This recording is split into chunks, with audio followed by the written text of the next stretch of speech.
Salam sejahtera diucapkan kepada Puani Nurni binti Sati selaku pensyarah bagi subjek pengantar pengajian pendidikan Kod Khusus GPPP 1092.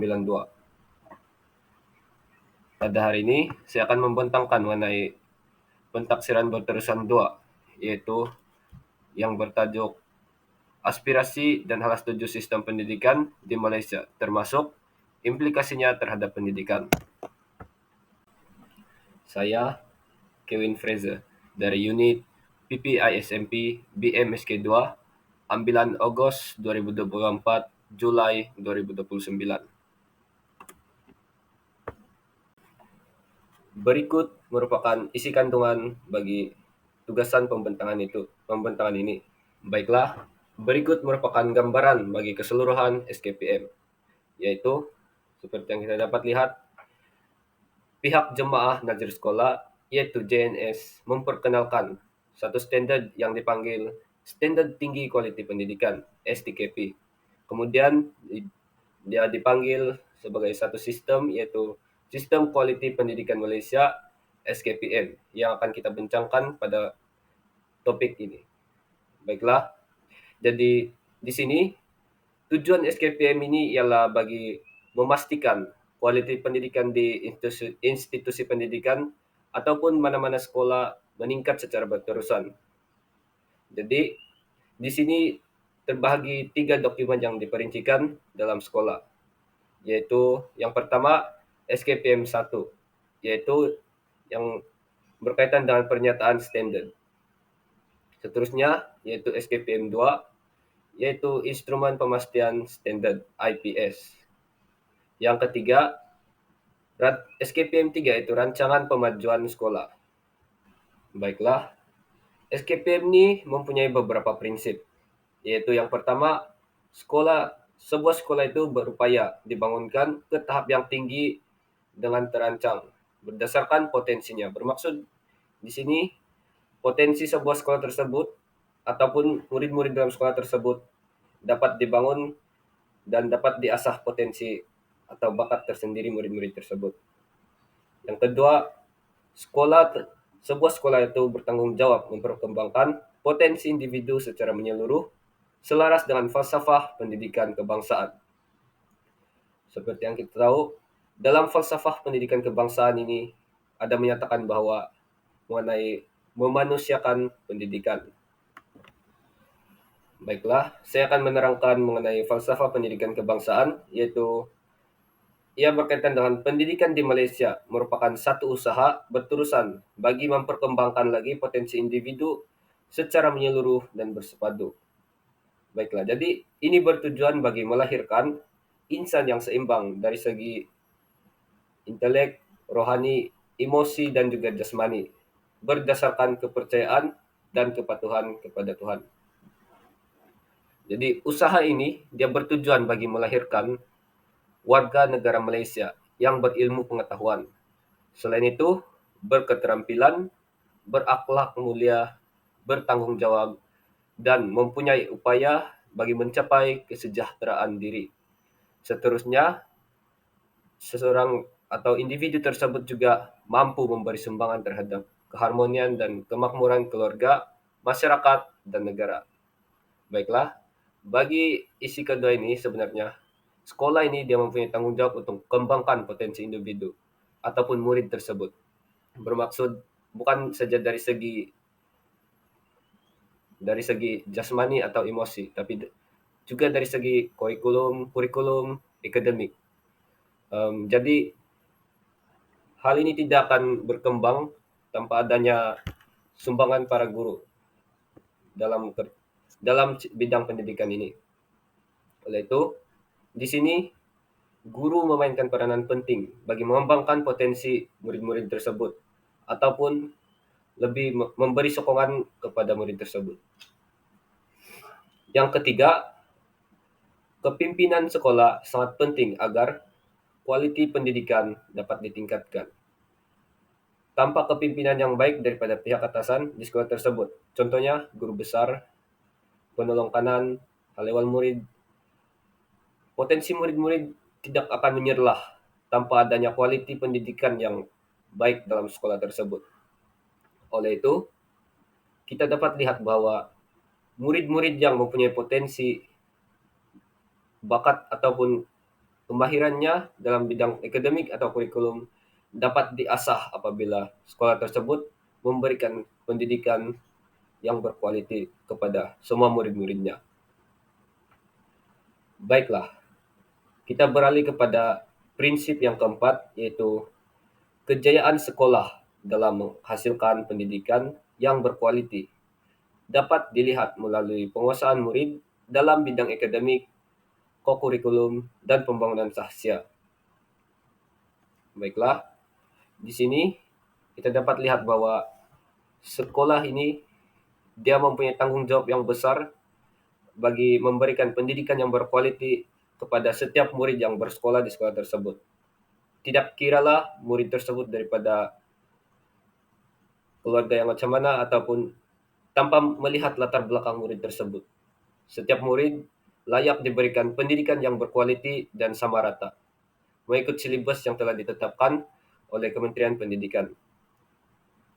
Jadi di sini murid haruslah berjaya menguasai bidang akademik dan kurikulum serta pembangunan sahsia, karena sekolah yang berjaya menghasilkan murid cemerlang adalah sekolah yang berjaya mewujudkan keseimbangan dalam diri murid-murid tersebut. Karena tanpa akademik, murid tidak dapat melanjutkan pengajian ke peringkat yang lebih tinggi. Oleh itu, murid tidak seharusnya fokus kepada satu bidang sahaja, melainkan murid haruslah seimbang dalam kesemua bidang yang diambil di sekolah tersebut. Akhir sekali, yang kelima, baiklah, sekolah itu merupakan sebuah organisasi pendidikan, ditadbir urus berdasarkan teori dan amalan pengurusan yang berkesan. Baiklah, jadi di sini pengurusan yang berkesan wajib ada dalam setiap sekolah, karena setiap sekolah haruslah menguruskan murid-murid ataupun urusan sekolah dengan baik. Baiklah, kita beralih lagi kepada prinsip-prinsip SKPM yang keenam. Jadi, kita haruslah mengetahui bahwa proses pendidikan di peringkat mikro haruslah berteraskan teori pembelajaran, kaidah pembelajaran berkesan, dan juga dalam bidang pendidikan, setiap tenaga pengajar ataupun guru harus berpandukan pengalaman serta pandangan daripada pakar bidang pendidikan tersebut. Baiklah, ini bermaksud berdasarkan teori pembelajaran, guru haruslah mengajar murid berdasarkan teori yang betul, agar setiap silibus atau mata pelajaran yang diajarkan lebih mudah difahami oleh murid-murid dan seterusnya berjaya menguasai mata pelajaran tersebut. Jadi, kaidah yang berkesan ini seperti apabila guru menggunakan kaidah yang menarik ataupun yang terbaru. Seperti yang kita tahu, kita berada dalam zaman teknologi ataupun zaman yang modern. Jadi, guru-guru ini dia boleh menggunakan kaidah baru untuk mengajar murid-murid tersebut agar kaidah pembelajaran tidaklah terlalu bosan dan mampu menarik minat murid dalam belajar.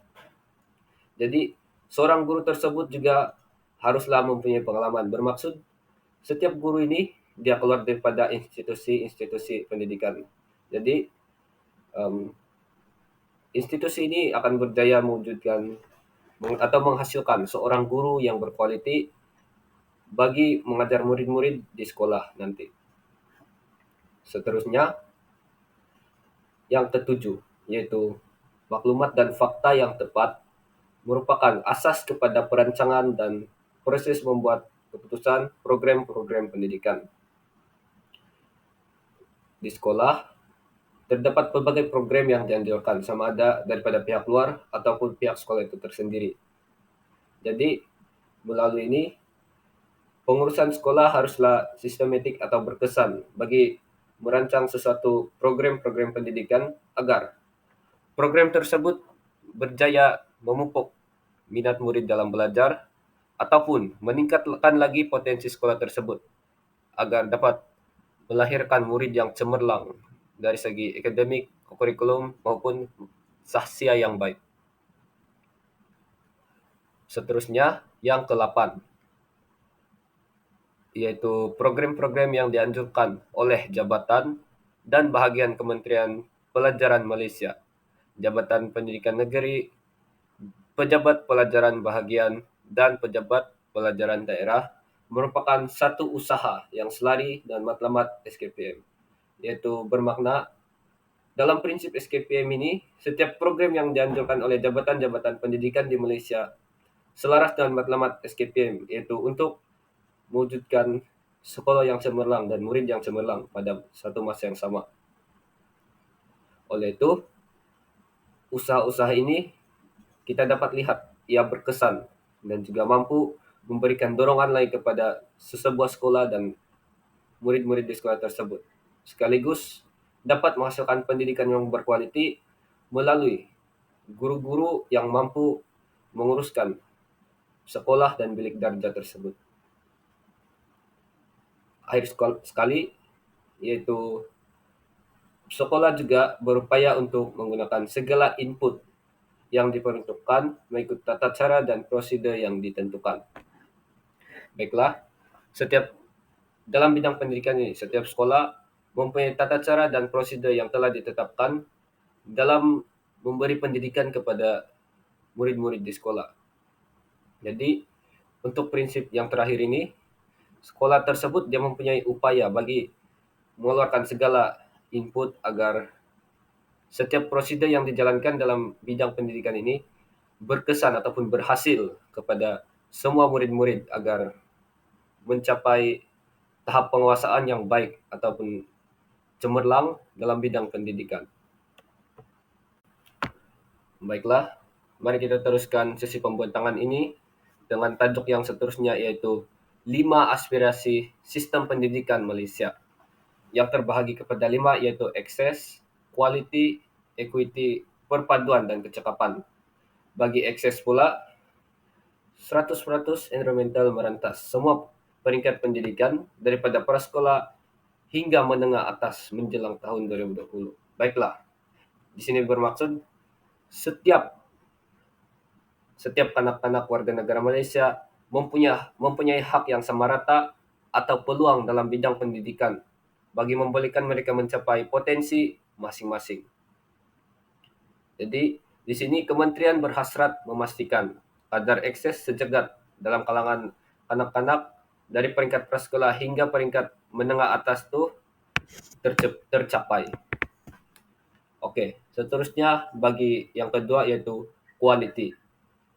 Negara dalam kelompok sepertiga teratas dalam pentaksiran antarabangsa seperti TIMSS dan juga PISA dalam tempoh 15 tahun.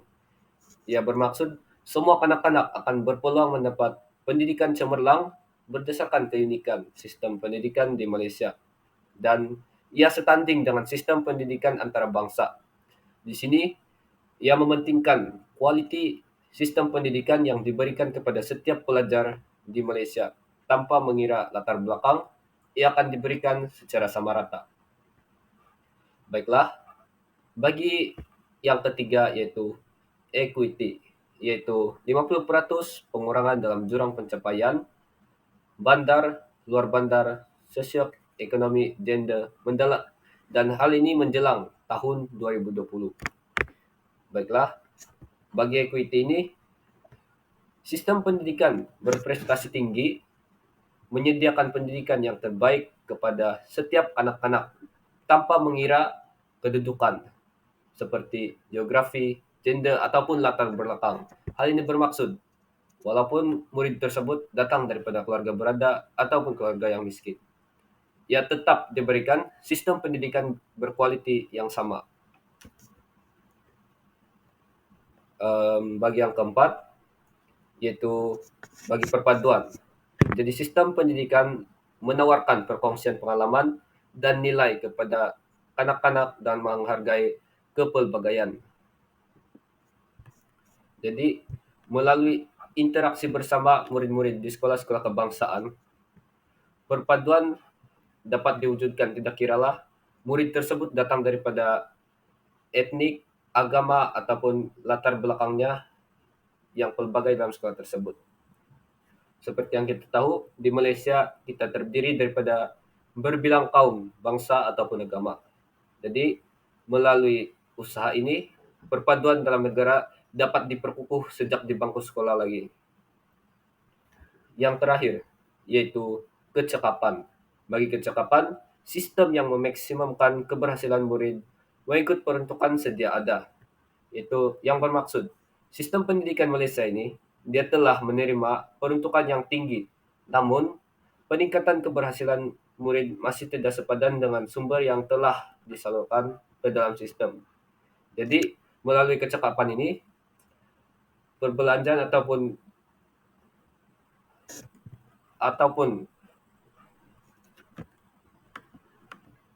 peruntukan yang telah diberikan dalam sistem pendidikan tersebut dapat diuruskan dengan cepat, selaras dengan sistem pendidikan pada masa ini. Baiklah, mari kita beralih kepada topik yang seterusnya, yaitu perbincangan mengenai 6 aspirasi murid dalam PPPM. Yang pertama yaitu pengetahuan. Murid di sekolah dilatih agar ataupun diajar agar mempunyai pengetahuan yang lebih luas dalam bidang pendidikan ataupun setiap mata pelajaran yang dipelajari agar dapat memupuk nilai untuk diri sendiri, masyarakat, dan negara. Baiklah, seterusnya murid juga dilatih agar mempunyai kemahiran untuk berpikir, yaitu murid diajarkan cara untuk belajar, kemudian dilatih agar dapat berpikir di aras yang lebih tinggi, dan seterusnya mempunyai kemampuan untuk melakukan atau menghasilkan sebuah inovasi. Sebagai contoh, dalam dunia teknologi yang berkembang pesat pada masa ini. Seterusnya, bagi yang ketiga yaitu kemahiran memimpin. Murid dilatih agar mempunyai kemahiran untuk memimpin sejak di bangku sekolah lagi.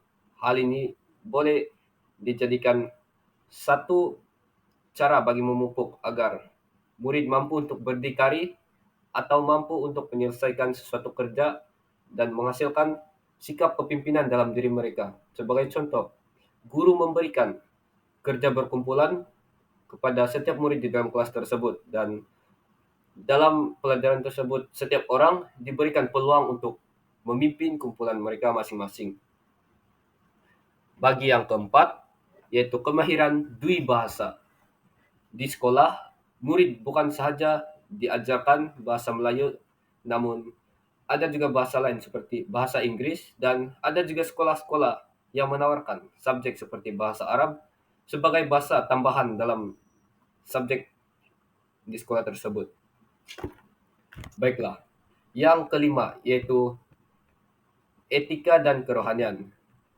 Bagi etika dan kerohanian ini, ia sangat penting bagi mempersiapkan murid agar dapat menghadapi cabaran masa depan dan juga membentuk sahsia yang baik dalam diri mereka. Hal ini dapat dipupuk melalui dalam setiap pelajaran yang diajarkan oleh guru, guru boleh menyelipkan beberapa nasihat ataupun pengajaran kepada murid-murid. Selain itu, subjek seperti pendidikan agama Islam dan juga pendidikan moral memainkan peranan yang penting dalam hal ini. Akhir sekali, yang keenam yaitu identity nasional. Bagi identity nasional, ianya sangatlah penting bagi memupuk perasaan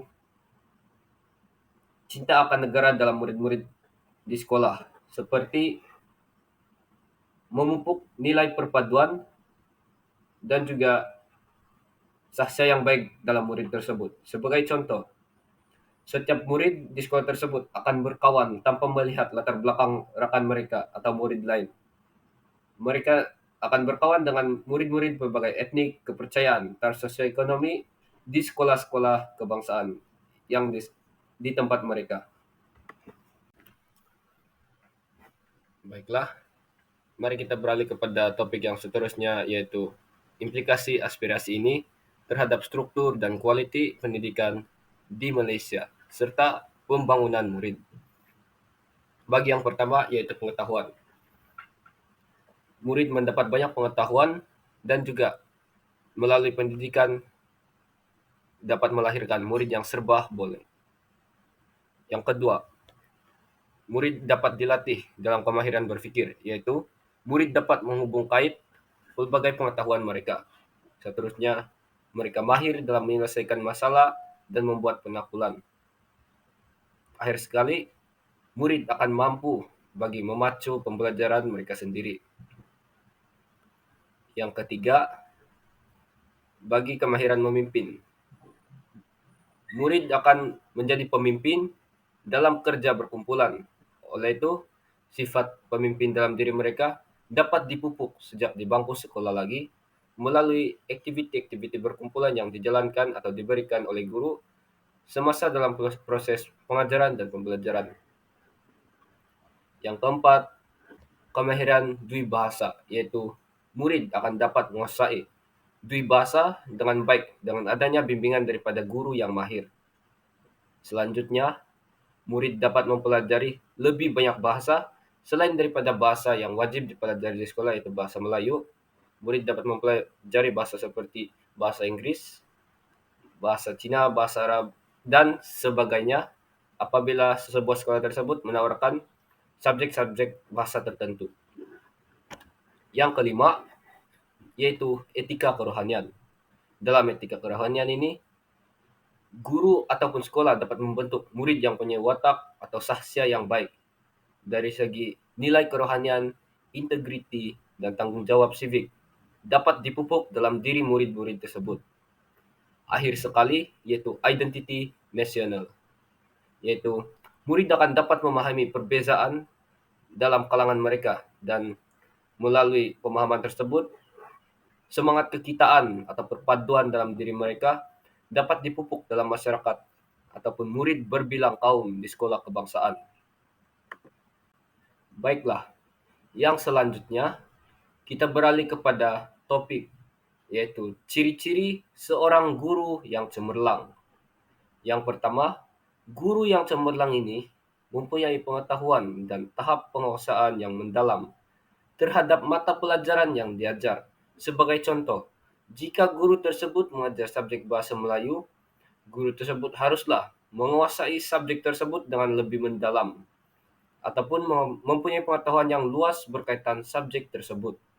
Oleh itu, guru tersebut dapat membimbing muridnya dengan lebih efisien lagi atau lebih berkesan. Yang kedua, seorang guru yang cemerlang harus mempunyai harapan yang tinggi terhadap kemampuan dan kebolehan pelajarnya. Karena seorang guru yang baik ataupun guru yang prihatin sentiasa menaruh harapan yang tinggi agar apa yang diajarinya dapat memberi manfaat kepada murid tersebut sekaligus dapat mengasah kebolehannya. Yang ketiga, guru juga haruslah mahir merancang pengajaran secara sistematik dan mampu memenuhi keperluan pelajar. Hal ini bermaksud guru dapat mengajar dengan konsisten dan juga murid-murid akan lebih tertarik dengan cara pengajaran tersebut. Sekaligus dapat meningkatkan prestasi pelajar-pelajar di sekolah tersebut. Selain itu, bagi memenuhi keperluan pelajar juga, guru memberikan pengajaran yang berkesan dengan menggunakan teknologi pada masa ini ataupun melalui penggunaan bahan bantu mengajar yang menarik agar murid-murid tidak bosan semasa belajar di dalam kelas.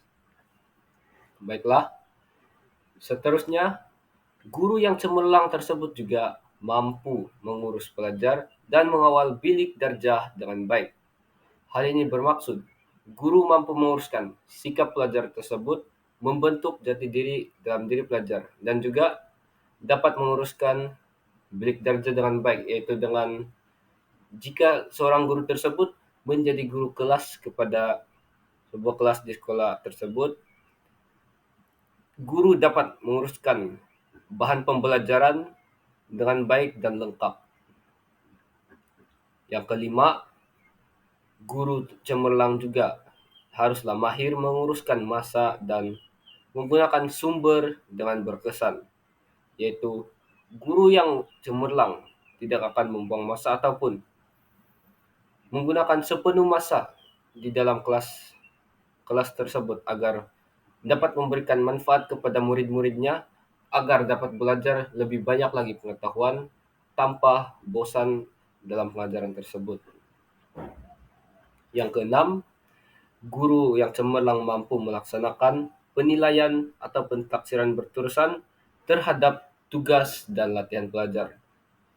Hal ini bermakna guru memberikan latihan kepada pelajarnya selepas habis mengajar sesuatu topik di dalam kelas pada hari tersebut. Kemudian, melalui latihan tersebut, guru akan menilai sama ada jawaban yang diberikan murid adalah betul ataupun salah. Hal ini dapat menentukan sama ada murid tersebut telah menguasai topik tersebut ataupun belum melalui pentaksiran yang dilakukan. Yang terakhir, yaitu yang ketujuh, guru memberi kerja rumah atau latihan sebagai pengukuhan kepada pelajar yang perkara yang telah pelajar pelajari di sekolah. Hal ini bermaksud setelah guru mengajar sesuatu subjek dan juga topik dalam subjek tersebut, guru memberikan kerja rumah kepada murid untuk disiapkan agar murid dapat belajar lebih banyak lagi mengenai topik tersebut dan sekaligus guru juga boleh memberikan nota secara dalam talian ataupun memberikan nota bertulis secara ringkas agar dapat meningkatkan lagi pemahaman murid dalam sesuatu topik pelajaran. Seterusnya, kita beralih kepada topik perbincangan kritikal mengenai bagaimana aspirasi ini mempengaruhi guru menjadi pendidik cemerlang dalam aspek pengajian, profession, dan juga satu lagi yaitu etika keguruan dan budaya tempat kerja. Baiklah, mari kita lihat dalam aspek yang pertama yaitu pengajian profession. Bagi pengajian profession, guru dipengaruhi dengan meningkatkan ilmu pengetahuan dan kemahiran profesionalnya dalam bidang pendidikan. Hal ini bermaksud guru dapat mengasah lagi ilmu pengetahuannya dalam bidang pendidikan ini untuk mengajar murid lebih banyak lagi ilmu yang sepatutnya diajarkan. Bagi yang kedua, guru ini dapat memahami sikap dan psikologi pelajar bagi memberikan pengajaran yang berkesan. Yang ketiga, guru dapat memahami dan mematuhi etika keguruan dan tugasnya. Hal ini bermaksud guru mematuhi etika dalam bilik darjah semasa mengajar murid-muridnya dan akan melaksanakan tugas yang diberikan oleh pihak atasan bagi mengajar murid-muridnya. Selanjutnya, guru mampu menimba banyak pengetahuan dan pengalaman dalam bidang pendidikan. Hal ini bermaksud sebelum guru tersebut mengajar murid, guru telah menimba ilmu pengetahuan dalam dirinya agar proses pengajaran dan pembelajaran yang dilakukan di dalam bilik darjah akan berjalan dengan lebih lancar dengan adanya pengetahuan yang luas.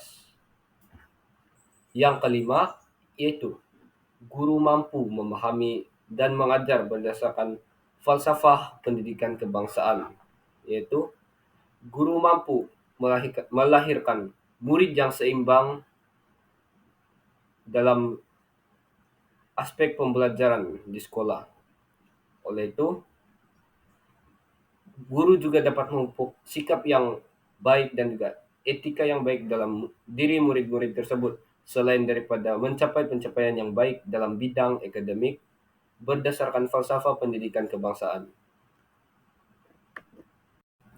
Baiklah, bagi aspek yang kedua, yaitu etika keguruan dan budaya tempat kerja. Yang pertama, guru haruslah mengutamakan kepentingan pelajar. Hal ini sangatlah berpengaruh karena kepentingan atau kebajikan seorang pelajar tersebut amatlah penting diutamakan agar murid selesa untuk belajar di dalam bilik terja. Sebagai contoh, murid yang berkeperluan khas haruslah dibantu atau dibimbing dengan lebih banyak lagi agar setaraf dengan murid-murid yang lain. Yang kedua, guru juga berpegang kepada prinsip profesional semasa di tempat kerja. Hal ini bermaksud semasa di tempat kerja, guru harus mengamalkan sikap yang prihatin dan profesional, yaitu dengan sebagai contoh tidak mencampur aduk urusan pribadi di tempat kerja. Ini menunjukkan satu kematangan ataupun sikap profesional dalam kerja keguruan. Yang ketiga, guru tidak pilih kasih atau guru juga haruslah mengamalkan sikap adil dalam kalangan murid-murid agar tiada murid yang akan terpinggir atau tersisih dalam bilik kerja tersebut atau di sekolah tersebut. Hal ini karena setiap murid tidak kira datang daripada keluarga atau latar belakang yang macam mana, tapi semua harus mendapatkan pendidikan yang sama rata dan seimbang. Yang keempat, guru-guru juga haruslah saling bekerja sama. Sebagai contoh, guru-guru di sekolah saling bekerja sama dalam membangun sistem di sekolah dengan lebih baik ataupun menghasilkan pendidikan yang berkualiti bagi menghasilkan murid, guru, dan sekolah yang cemerlang. Yang kelima, guru juga memberikan sokongan dan dorongan kepada pelajar. Sebagai contoh, jika ada pelajar yang lemah dalam sesuatu mata pelajaran, sebagai contoh, guru memberi sokongan kepada murid tersebut dengan memberinya lebih banyak dorongan, latihan, ataupun sokongan moral agar murid tersebut dapat berkembang dengan lebih baik. Dan guru juga tidak menekan ataupun tidak memaksa murid tersebut untuk terlalu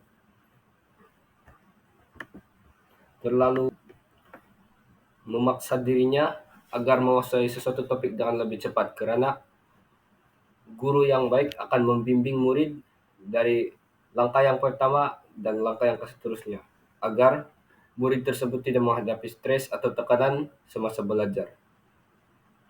Yang terakhir yaitu keenam, guru mementingkan disiplin dalam bidang pendidikan. Karena walaupun seorang murid tersebut berjaya dalam bidang kurikulum dan akademik, tetapi jika murid tersebut tidak mempunyai disiplin yang baik, murid yang berkualiti sangat sukar untuk dibentuk. Oleh itu, seorang guru haruslah mementingkan pembentukan disiplin, saksi ataupun etika yang baik dalam diri murid-murid tersebut agar dapat bakat atau potensinya dalam bidang pendidikan dapat diasah dengan lebih berkesan lagi. Baiklah, sampai di sini saja sesi pembentangan atau perbincangan yang saya bawa pada hari ini. Baiklah, sekian dan terima kasih.